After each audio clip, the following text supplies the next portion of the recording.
All right, this is a quick little video about how a 12-volt relay, how to wire one up, how it kind of works and stuff. So if you don't know how to, relays can be kind of intimidating, but they're not. They're fairly simple. It takes a small amount of current. You can control a larger amount of current. So like you don't melt your switch down or something like that, because a switch is not made to control the load of like your lighting and all that stuff. Like if you just wired up your switch and on the other side of it you had all your lights, then it would melt your switch and there you'd be. A relay's made to handle that 30 or 40 amp load, and the switch is not.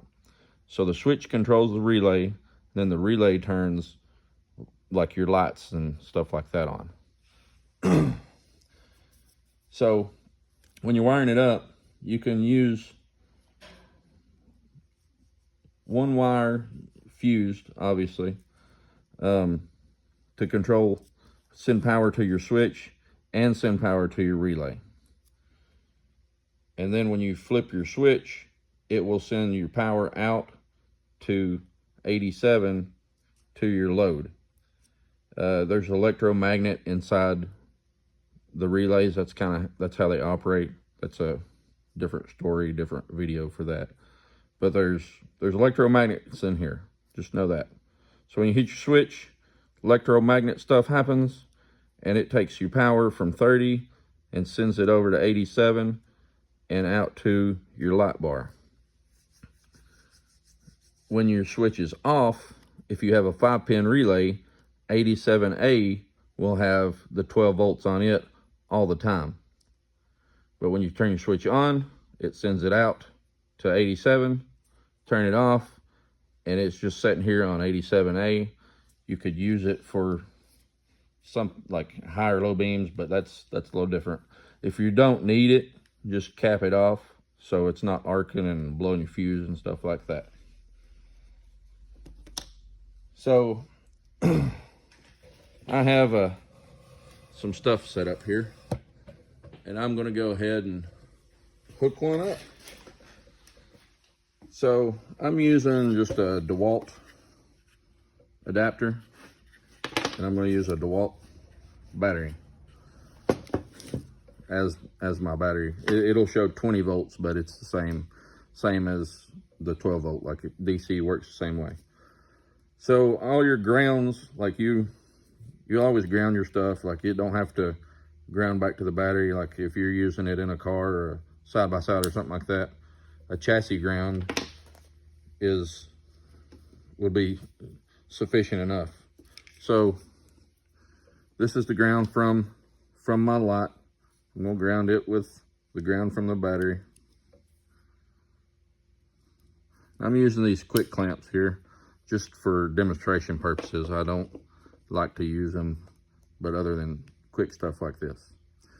So in this scenario, 85 is this black wire right here. This is how this is set up. 30 is the red wire, 87 is the blue, 85 is a smaller black one, and 86 is a smaller white one. If you're not sure about a relay, the smaller wires would go to like the ground and your switch, and the larger wires is what goes to your load. So again, 85 is the black one, and that's our ground. So I'm going to stick it in this connector here. All right, and I already have 86 hooked up to this switch. I don't have this switch all the way hooked up, so none of the lights are going to come on. I just needed it to be a switch. So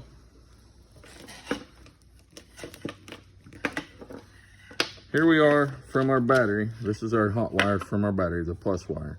So this wire needs to go to number 30, which is this red wire. So we're going to stick it on number 30, and it needs to go over here to our switch, which this is our switch right here.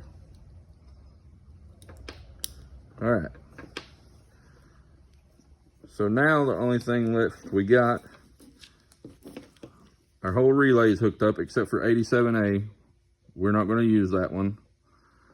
And our light needs to go to 87, which is the blue one.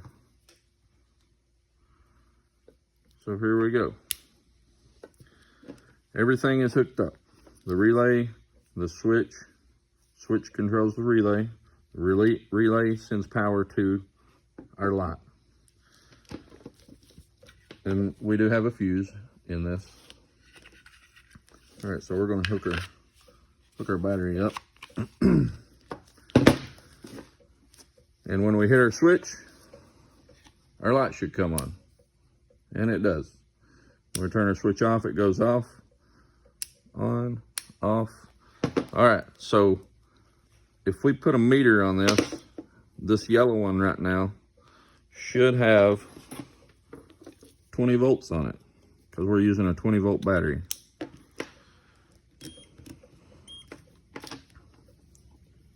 So the switch is off. So this one should have 20 volts. And it has 19.8. We turn our switch on, the light comes on, and this one goes to 0.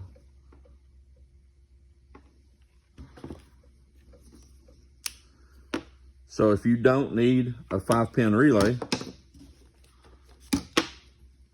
then you just disregard the middle one, the 87A. If something calls for a 4-pin relay and all you have is a 5-pin, then you can very much just use a 5-pin relay.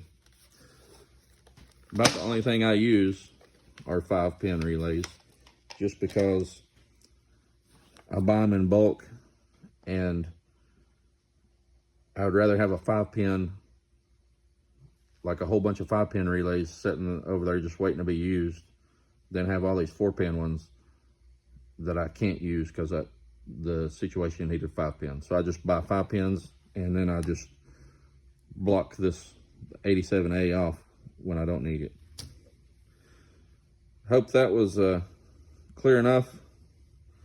Sometimes I ramble on, so if this helped you in any way, then like, comment, share, subscribe.